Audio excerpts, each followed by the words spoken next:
free to be themselves, and then you go to these other countries and you have people getting thrown off buildings.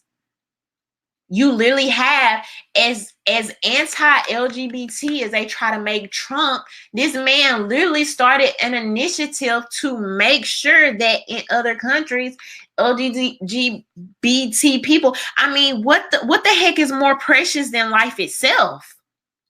And so you have this anti-LGBT president literally going around requesting that these governments work to stop treating LGBT people so badly. Like, at least give these people like the right to life.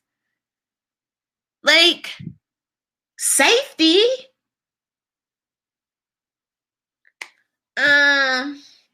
So, man, I just be like, perspective is everything. Like, when I talk to different people that have traveled, people that have migrated, people, even people from my generation having the audacity. I get offended by this. Y'all probably don't, but I personally get offended when people from my generation try to compare their struggles to previous generations.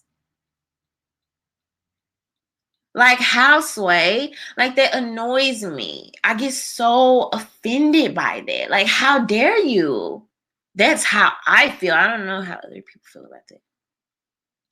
But how freaking dare you?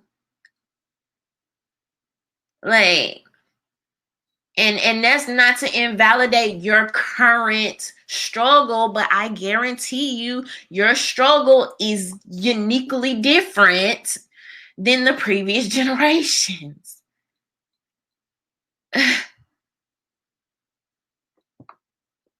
But man, and so to me, like, I just think overall, I'm pretty much just like a lot of times just a grateful person.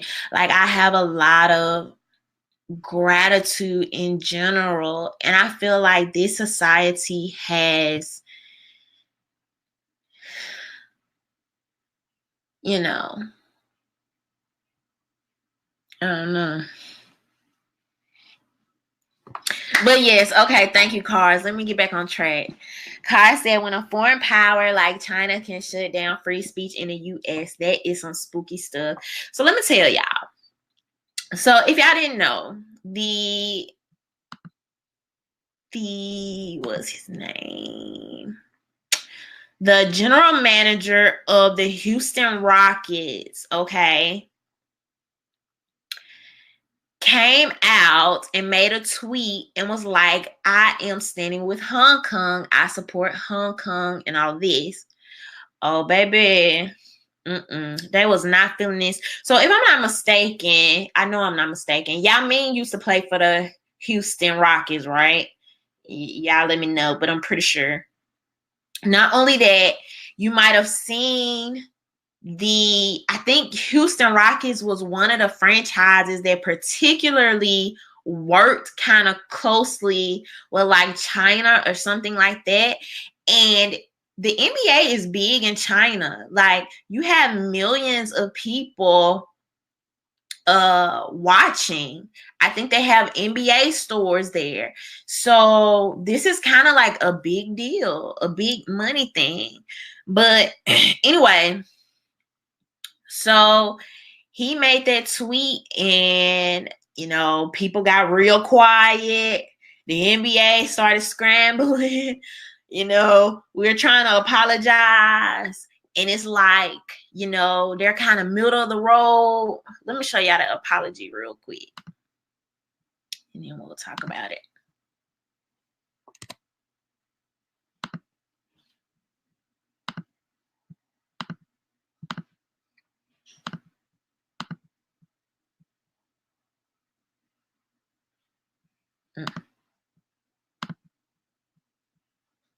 I issued a statement shortly before this press conference because I thought there was a lot of misunderstanding out there about our position. I thought we had been somewhat straightforward, but I can understand, given translations and given interpretations in different parts of the world, why there might have been some confusion.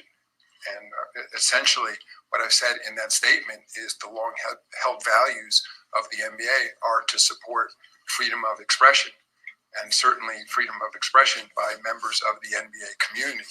And in this case, Daryl Morey, as the general manager of the Houston Rockets, enjoys that right as one of our employees.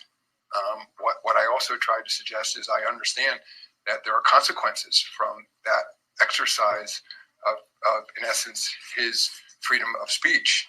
And, you know, we will have to live with those consequences. It's my hope that for our Chinese fans and our partners in China, they will see those remarks in the context of now a 3-decade, if not longer, relationship. And that we've done. Man, China don't give a crap about nothing you talking about. First of all, we're talking about a communist country, first of all. So they I hope they'll understand. They don't understand nothing. They got their own people under heavy surveillance, strict watch. They have their own people. You can't even watch certain information or get to certain information in China, and you think they care about anything you're talking about right now? Well, I think they'll understand. No, when you in that communist country, it's just a straight line. It's not no deviation, or they'll find it in their heart to understand, or they can maybe interpret this as that. Man, come on now. Partnership with the Chinese Basketball Association, the Department of Education, and many different businesses in China, I feel enormous amount to build the sport, to work in communities, to focus on healthy lifestyles. And that's where we find ourselves. But that as a league, we are not willing to compromise those values. And like, he doesn't even seem sure of himself. So I'm kind of curious how long are they going to stick to this script, because we're talking big money here, y'all. We're talking big money. And he even said, we've had this partnership for several years with China, and we'll hope you find it in our heart to understand that right now. Principles. We are not apologizing for Daryl exercising his freedom of expression. I regret, again, having communicated directly with many friends in China, that so many people are upset, including millions and millions of our fans. I mean, at the end of he's trying. He don't sound to me like, he sounded like he was forced to do this. Like he wasn't too excited about saying it. But the Chinese State TV Council broadcast of NBA preseason games and sponsors drop out in dispute over Hong Kong comments, okay? China's influential state television network announced Tuesday it will withhold broadcasts of National Basketball Association games at least this week to punish League Commissioner Adam Silver for comments defending Houston Rockets executive Daryl Morey's right to free speech. The decision by the CCTV, one of the Chinese government's most influential and closely controlled state media organs. This is what you talk about when you talk about communism. Your government controls every level of everything. Your media,